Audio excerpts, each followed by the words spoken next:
Good morning, everyone.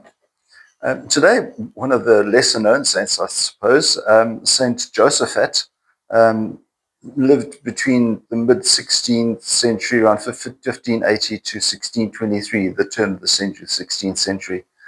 Um, he was born in the Ukraine, which is why I think this is quite an interesting situation.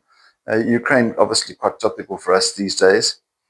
Eventually ordained as a priest into the United Church of the Catholic Church and the Ruthenian Orthodox Church, another Orthodox church traditionally that we would find in Russia and in Greece. So there was an attempted amalgamation of those two churches. Didn't go down too well, and there are parts of the Orthodox Church that just simply refused to accept it and therefore broke away. And so we still do have Orthodox churches today, particularly in Greece and in Russia. But the unification resulted in a schism, if you like, between the union of the two churches and the Moscow or Constantinople churches.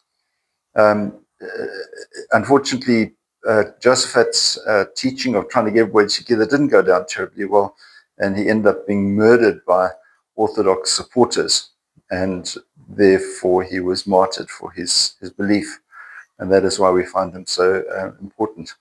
I situated the camera in such a way today that we'll have a look at two things. One of them is the liturgical calendar, which some of you may or may not be aware of or may not have.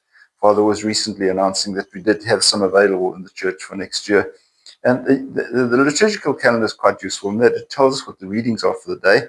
Also helps us to keep track of what is going on in the life of the church in terms of where which Sundays we are encountering and so forth. The other thing is obviously is a crucifix.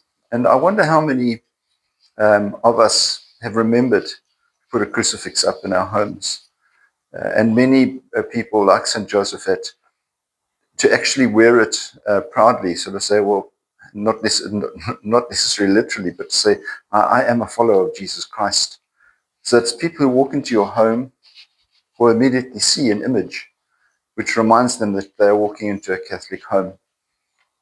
Not only that, but it reminds us living in a Catholic home that we need to live by the standards of the Lord. You keep yourself safe. We'll see you again. God bless. Bye-bye.